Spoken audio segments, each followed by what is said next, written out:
El Clúster Audiovisual de Canarias, CLAC, aglutina a empresas y profesionales del sector audiovisual en las islas.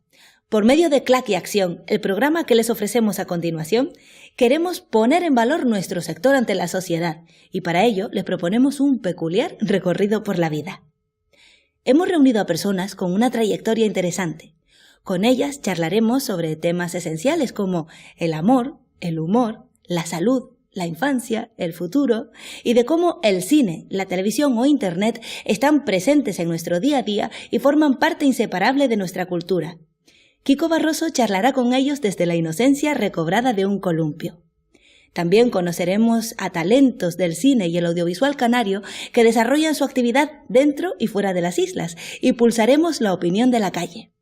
Bueno, ¿están listos? ¿Sí? Pues CLAC y Acción.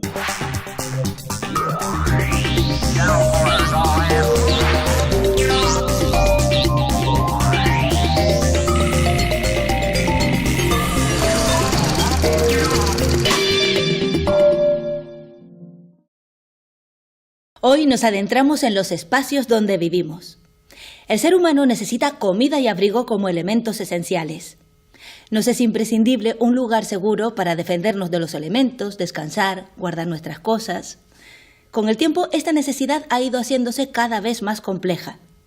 Los espacios públicos y privados deben responder a las demandas de la población actual. Los espacios que habitamos forman parte importante de nuestro día a día. Pueden facilitarnos la vida o complicarnos las cosas y pueden incluso influir en nuestro estado de ánimo. El entorno puede impulsar el talento de las personas o, por el contrario, anularlo. Habitar un lugar acorde a nuestros gustos y necesidades nos hace sentir bien y dar lo mejor de nosotros. Lo mismo ocurre con los espacios de trabajo y de la vida pública. El audiovisual ha utilizado siempre los espacios, a veces como tema o personaje en sí mismo y otras simplemente como marco en el que se desarrolla la trama. ¿Y cómo se piensan estos espacios? Nuestro invitado de hoy, Virgilio Gutiérrez, es arquitecto y nos desvela algunas claves. Ha participado en obras tan emblemáticas como TEA, Tenerife Espacio de las Artes, o la Plaza de España de Santa Cruz de Tenerife. Además es miembro de la Real Academia Canaria de Bellas Artes. Tú eres un arquitecto que crea espacios para vivir. ¿Eso es casas, viviendas, hogares? Sí, hogares, ¿no? Hogares, ¿no? Esa labor apasionante, ¿no? De trabajar mano con mano con una familia desde un principio, ¿no? Intentando entender qué necesitan, qué es lo que quieren, qué aspiran, cómo lo quieren, y después ser capaces de poder darle solución a sus necesidades, ¿no? Y que lo que tú al final les puedas dar, pues atienda a esas necesidades. Y a la vez, pues, al lugar donde esa edificación se inserte, ¿no? Porque es muy importante. O sea, tienes tu casa, pero yo desde fuera vivo tu casa también, ¿no? Entonces ese equilibrio entre lo público y lo privado es apasionante, ¿no? Y en un territorio como el nuestro, pequeño, pues esa manera de conseguir encajar, ¿no? Esa necesidad general con la particular es siempre apasionante, ¿no? Lo cierto es que no siempre fue así la construcción de la vivienda.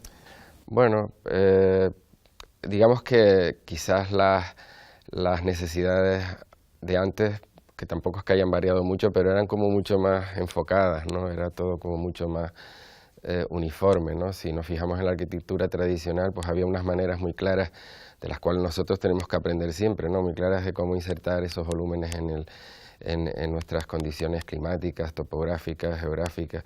Pero después digamos que las necesidades de esas personas pues eran como muy comunes, ¿no? Ahora todo eso cambia, ¿no? Ahora todas las necesidades son diferentes, ¿no? Ahora tienes familia con hijos, familia sin hijos, ¿no? Personas mayores.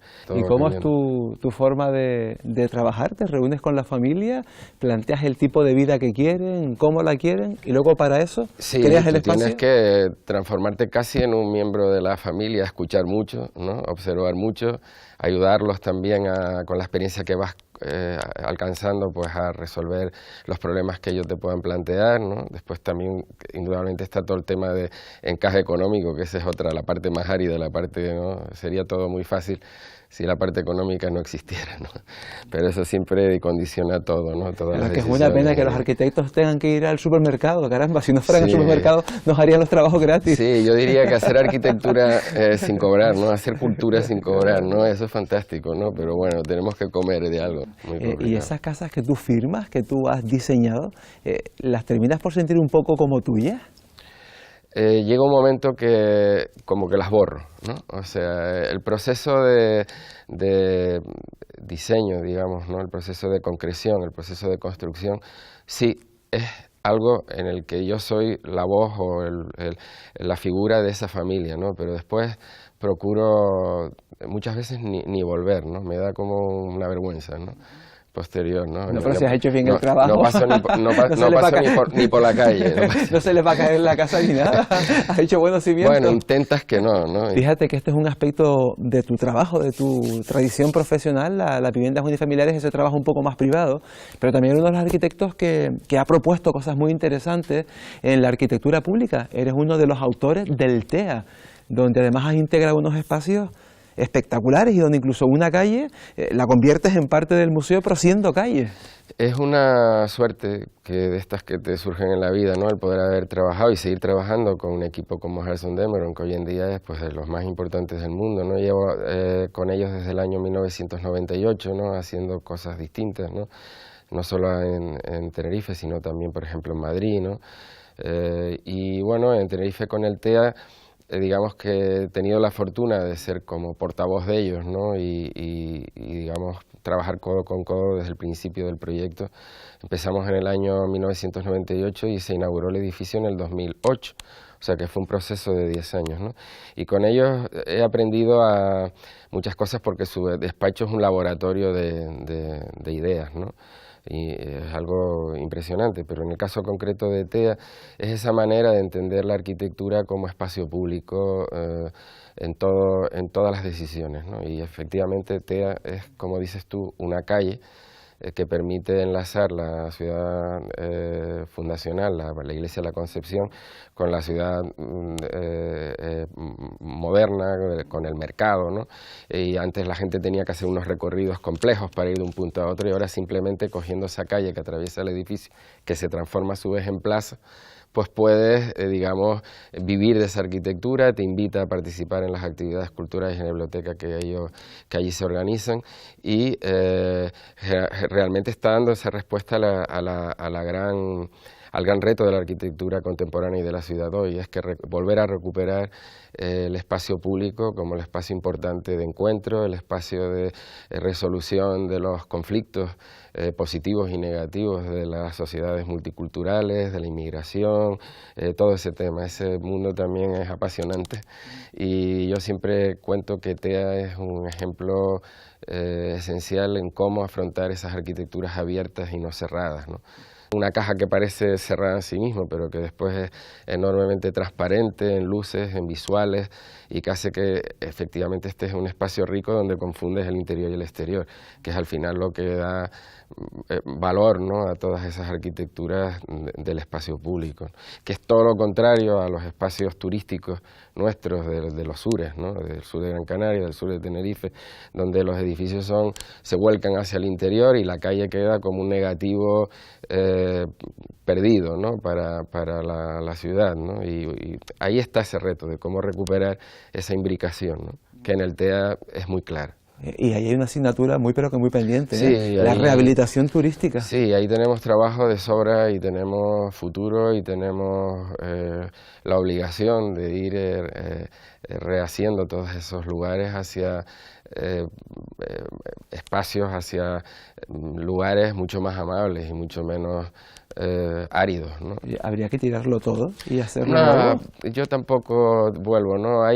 Son operaciones que se pueden ir haciendo. Hay partes, imagínense jardines que pueden estar cerrados, ¿no?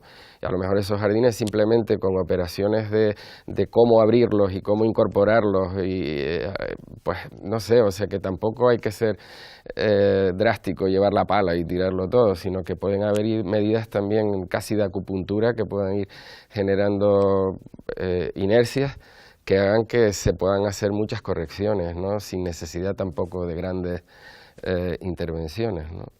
Habrá que tirar algo, habrá que rehacer otro, habrá que complementar otro. Yo creo que esa es una tarea que tampoco es que sea no posible. O sea, yo la veo muy factible, la veo muy... No es una utopía. ¿Se puede hablar incluso desde la perspectiva de la tradición de una casa tradicional canaria, una arquitectura Sí, incluso canaria? Indudablemente, la arquitectura es de los sitios donde se construye, ¿no?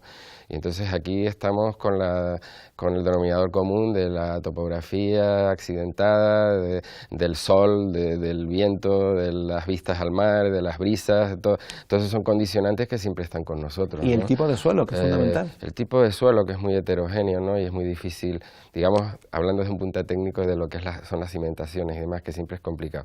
Pero desde el punto de vista del suelo, de esas topografías a las que aludía, del paisaje, del territorio, siempre, bueno, la arquitectura tradicional siempre te ha enseñado muchísimo, ¿no? De cómo antes se resolvían todos esos problemas. Lo sabíamos resolver de una manera muy natural e incluso de una manera muy respetuosa con esos lugares donde se colocaban esos objetos, ¿no? Yo creo que ese es el gran reto de la arquitectura y el gran reto de la arquitectura en islas pequeñas, ¿no? Donde ese cuidado tiene que estar siempre presente en lo que hagas, ¿no? Esos espacios para vivir que antes a ningún mayor se le ocurría hacer una casa al borde de un barranco. Sin embargo, ahora cada vez vemos unas construcciones como mucho más atrevidas. Sí, han habido, pero bueno, eso tiene que ver también con la planificación y lo que te permite en cada sitio. Ha tenido mucho que ver también con las etapas anteriores no arregladas de la autoconstrucción, que han sido también características de nuestros territorios, ¿no? Hemos quizás llegado tarde en muchos sitios con la planificación, porque hubo mucha época donde había una permisividad, digamos, natural, ¿no? Y bueno, insisto, en sitios pequeños y accidentados, pues todo eso después también ha traído problemas, pero yo creo que esa es la imperfección del vivir, y a mí no me gusta ser crítico en negativo con esas situaciones, ¿no? Sino que son, digamos, circunstancias del cómo hemos ido viviendo y creciendo, ¿no? Lo que sí tenemos que aprender de los errores para ir perfeccionando. A mí me gusta hablar de rehacer los lugares, ¿no? O sea, de rehacer emplazamientos que tienen todo ese tipo de problemas y que pueden ser recuperados, ¿no? Conduciéndolos por la vía de... insisto, resolver todos esos problemas que esa, digamos, acción más libre, digamos, ha generado, ¿no? Pues ahí hay mucho que hacer, ¿no? O sea que no es cuestión de ver los espacios de una aproximación negativa, ¿no? Sino positiva, ¿no? Hablabas antes de que la vivienda de cada uno también es luego la vivienda que todos ven. Sí. De alguna manera esa vivienda que es propiedad de una familia, de una persona, también repercute en la colectividad. ¿Cómo trabajas la ubicación desde la perspectiva del paisaje?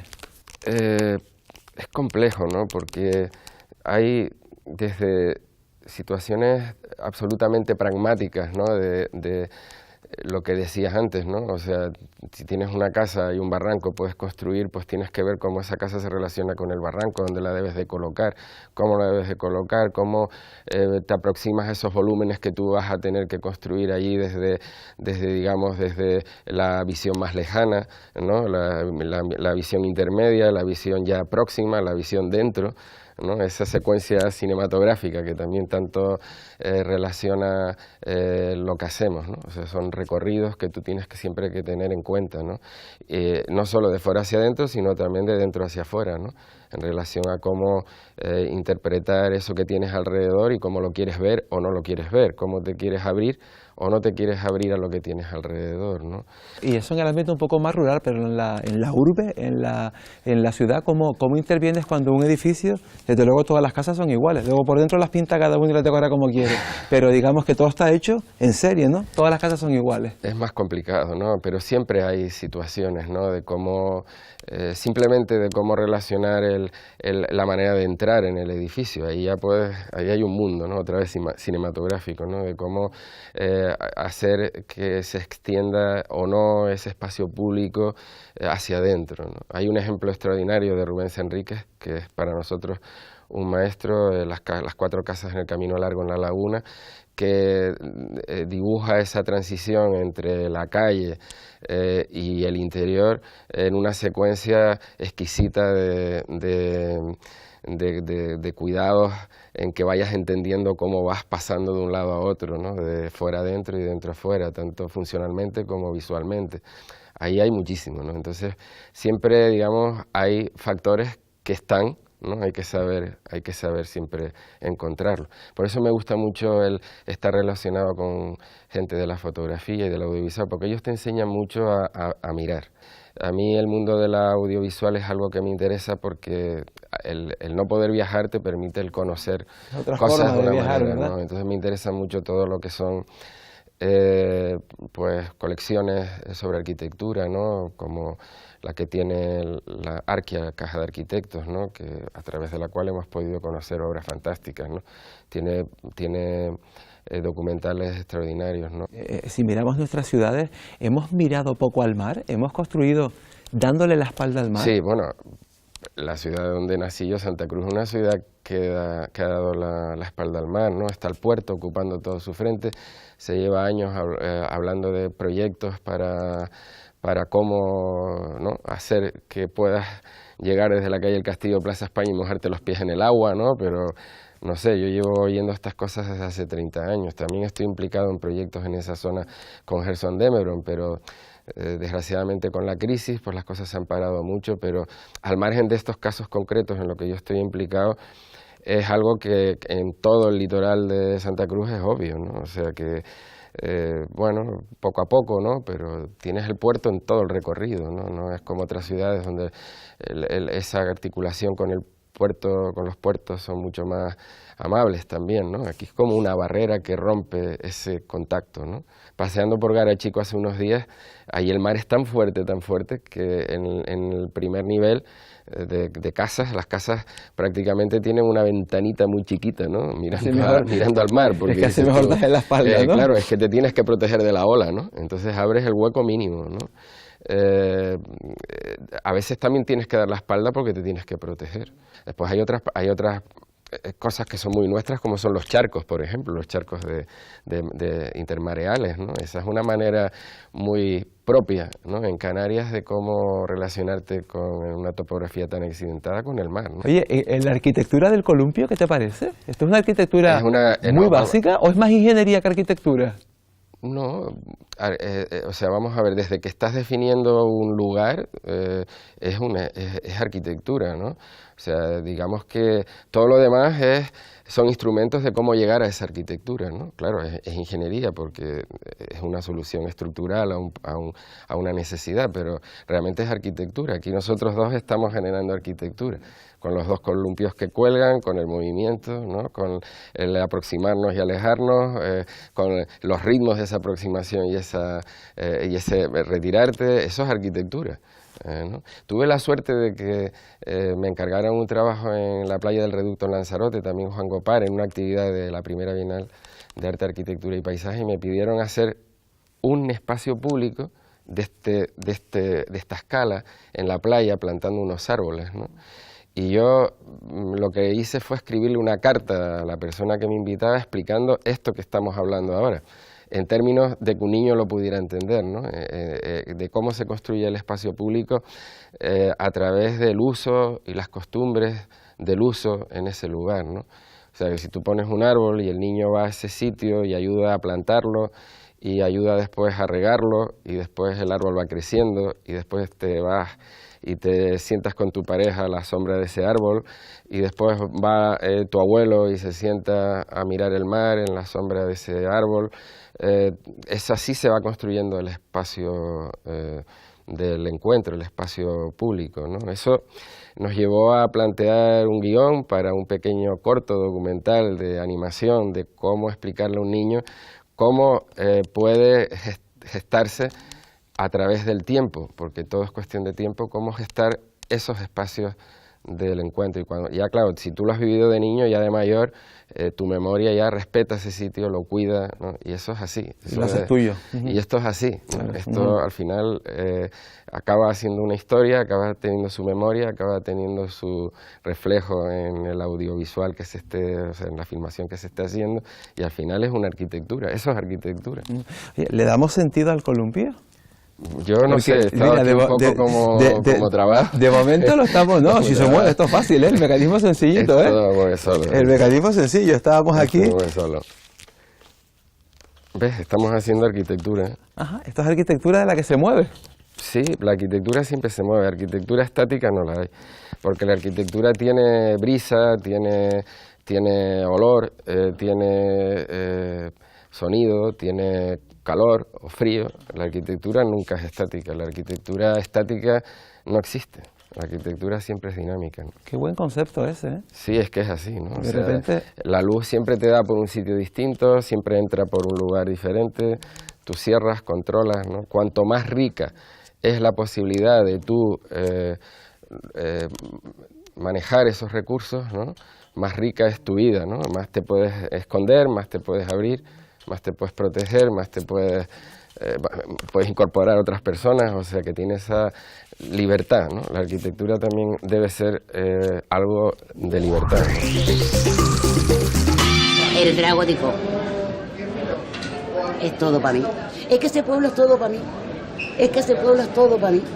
Yo voy porque mi padre nace en una casa en Nicó de los Vinos, en la parte alta, se llama la Cueva del Viento, y sigue teniendo las mismas piedritas. La casa sigue igual y yo siempre he rezado para que nunca la cambien. Es un sentimiento de cuna que tengo, porque mi padre se murió y yo no lo conocí. Y siempre esa casa tiene un significado y ese pueblo yo voy, pero yo quiero estar sola. Y mirar las hierbitas, las plantitas, ese árbol tan grande y hablar con mis pensamientos y conmigo misma. Pero es que me atrae mucho ese pueblo. No porque yo haya nacido ahí, porque ni siquiera lo disfruté, pero me trae muchos recuerdos. Es que yo soy así, más de pueblo que de ciudad. La primera muestra de cine político en Canarias es el documental francés Tenerife, 1932, dirigido por Yves Allégret y Elie Lothar.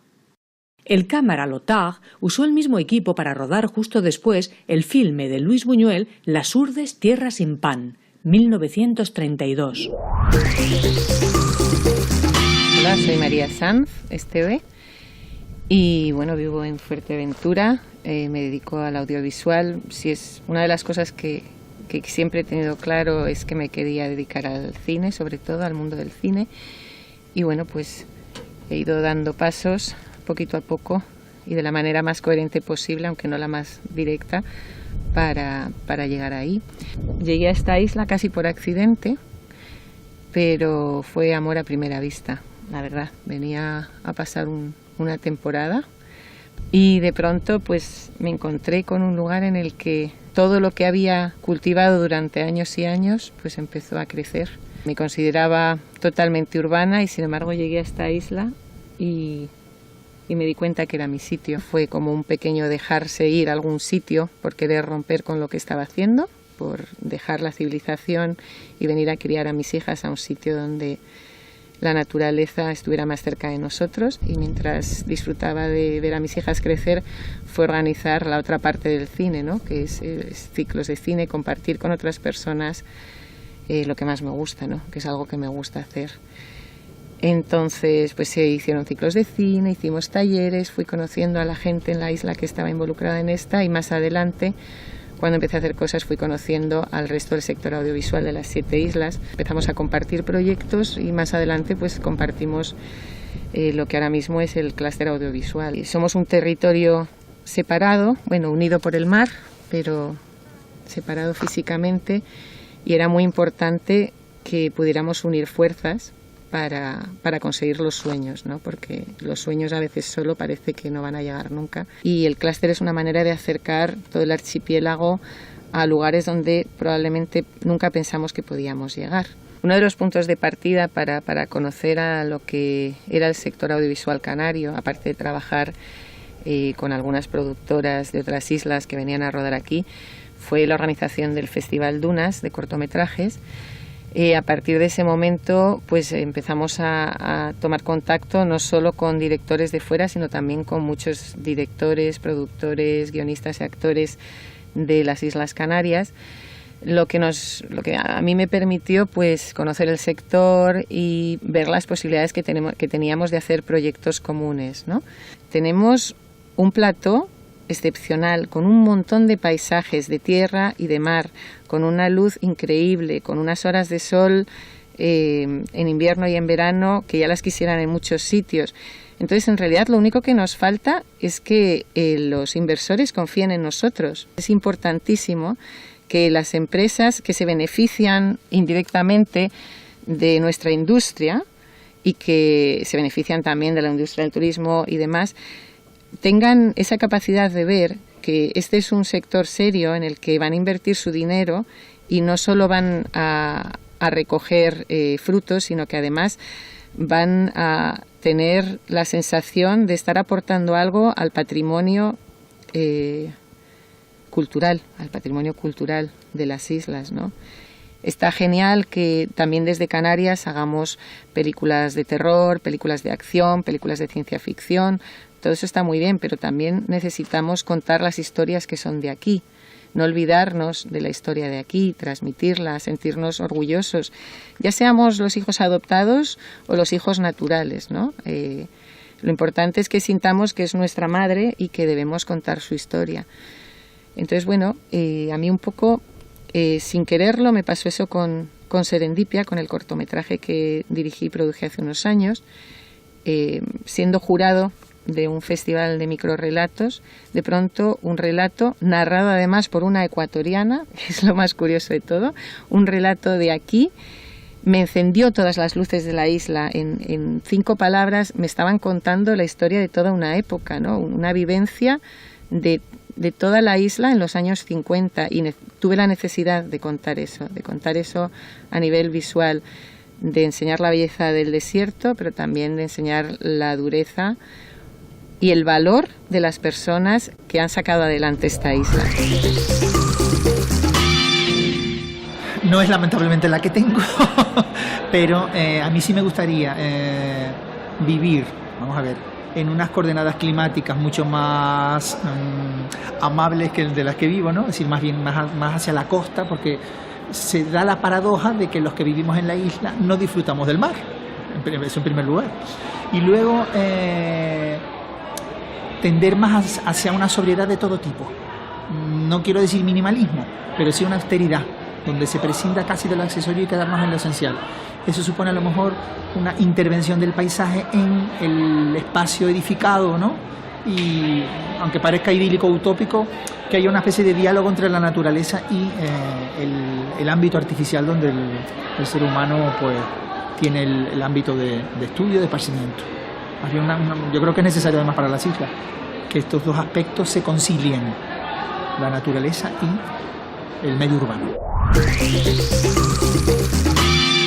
Un amigo mío me estuvo comentando sobre un personaje muy famoso, César Manrique, creo que fue su nombre, y la forma de construir que tenía, o el proyecto que tenía de construcción en Canarias. Yo que me dedico a hacer sobre todo estructura, y la verdad que vivo en sectores que eso de edificios de 9, de 6, es una barbaridad. Queremos vivir un poco con más espacio, más lugar, y la verdad que la idea de César Manrique, todo lo que quiso conseguir, la verdad que me encanta. Hola, soy Juan Carlos Falcón, director y guionista, y les hablo desde la ciudad de Los Ángeles, la ciudad de los sueños, como dicen muchos. Bueno, supongo que me toca contar un poco cómo he llegado hasta aquí. Yo empecé mi carrera en Las Palmas de Gran Canaria, que es de donde soy, y bueno, todo lo que nos dedicamos a esto, pues arrancamos de la misma manera, con el mundo del cortometraje, engañando a familiares, amigos, para conseguir sacar adelante tus proyectos. A partir de ahí conseguí hacer mi primer largometraje, La Caja, una película que me dio muchas alegrías, que me sigue dando alegrías y mucha satisfacción, porque fue bastante más allá de lo que esperaba. A pesar de ser una historia canaria, muy nuestra, y podríamos pensar que solo se entendería en el entorno canario, fue una película que llegó a muchos sitios a un nivel internacional. Yo recuerdo uno de los primeros pases que vi de la película fuera de España, que fue en Canadá, en Montreal. Sentía mucha curiosidad por ver cómo iba a reaccionar el público de tan lejos. Claro, yo de una isla pequeñita, irme al otro extremo, a Canadá, un público tan diferente, pues sentía curiosidad de ver cómo reaccionaban a todo lo que contaba mi historia. Y fue muy curioso porque la gente se emocionaba donde tenía que emocionarse, se reía donde tenía que reírse, lo mismo que se reía la gente que la veía en Las Palmas, en Gáldar o en La Palma. Eso me demostró que una peli llega, da igual, sea de donde sea, si la historia está bien contada, pues puede emocionarte igualmente. Y eso me animó a seguir adelante. Yo, a partir de ahí, recogí todos los frutos que me ofreció esa película, tanto a nivel de experiencia como oportunidades y contactos, y me vine aquí a Los Ángeles a seguir intentándolo, a buscar un poco esa carrera que seguimos todos y ese sueño que es el que me anima a despertarme cada día. Y aunque Hollywood es muy bonito desde el sofá de casa, aquí la cosa es diferente. Es una ciudad muy dura, donde hay mucha competencia, pero también es verdad que hay muchas oportunidades. Y a mí se me brindó una. Ahora mismo estoy preparando una película que ruedo en junio y estoy muy contento de llevarla a cabo. Estoy muy contento de poder contar historias y contento de que ustedes la puedan ver. Y si lo disfrutan, pues mucho mejor. Un saludo desde Hollywood. La tinerfeña Nieves Lugo está considerada la primera cineasta canaria. En 1933, con 25 años, realizó un reportaje amateur del Corpus Christi de la Orotava. En él captó con su cámara a los operadores norteamericanos de la Fox Film Corporation rodando los célebres noticiarios Alfombras Mágicas. Hola, soy César Cadenas, nací en León. Llegué a Canarias en 1980, como yo siempre digo, por azares del destino, pero sobre todo iba en busca del paisaje. Había leído en aquella época muchos libros de aventuras, La Isla del Tesoro, y después de recorrer todas las islas me he dado cuenta que el paisaje que yo buscaba realmente está aquí, que no tenía que ir muy lejos a buscarlo. Yo comencé en el mundo de la hostelería. Tenía un bar que se llamaba El Sketch en La Laguna, en el que paraba pues, mucha gente dedicada al mundo del teatro, del cine. Bien, a través de estas relaciones que tenía en El Sketch con la gente del mundo del teatro, del audiovisual, de la cultura, me di cuenta que la producción audiovisual podía ser una faceta en la que yo podía desarrollar una serie de inquietudes que había tenido a lo largo de mi vida, ¿no? En el año 1996, con varios socios, conformamos la productora La Sal Creadores Asociados, la que sigo siendo actualmente socio y en la que desarrollo trabajos de producción audiovisual y también últimamente he dirigido algunos documentales. Procuro participar en todos los procesos del desarrollo de una obra audiovisual, ¿no? Desde la idea, el guión, la banda sonora, la coordinación con el director de fotografía, dándole un toque personal, pero por supuesto en colaboración con todas las personas que participan en estos aspectos, ¿no? Nosotros hemos tocado desde temas medioambientales, como en la serie infantil La Chatarra Mágica, del mundo del arte, como ADN, Vivir en Danza, y últimamente he dirigido la serie documental de arquitectura Tenerife Espacios de Arquitectura, ¿no? En esta serie hemos intentado hacer llegar al espectador, tanto en el tratamiento de los contenidos como en el tratamiento de la imagen, la percepción de esta arquitectura, ¿no? Que el espectador perciba las texturas, el tratamiento de los espacios, de los volúmenes, de la luz, que conforman toda serie arquitectónica. Mi casa ideal... Vivo ahora en una casa ideal. Vivo en un sitio que está cerca del monte, que está cerca de la playa, que no está ni muy lejos de donde vive otra gente, pero tampoco demasiado cerca. De 1934 es el filme de la Fox Film Corporation Grand Canary, Irving Cummings, un caso excepcional, pues si bien se ambientaba en Canarias, fue íntegramente rodado en estudios de Hollywood. El filme suscitó protestas en las islas por mostrar una imagen negativa y falsa de Canarias. Mi casa ideal. La tengo. Y bueno, tengo vista al mar y tengo vista a la montaña y tengo mucho jardín y muy cómodo todo delante. Tengo lo que quiero. Los espacios muestran cómo vive y piensa una determinada sociedad y cómo se relaciona con su entorno. Contemplarlos con sensibilidad nos enseña mucho de la cultura que lo habita. Y no lo olviden, dentro y fuera, la vida transcurre en imágenes y sonidos.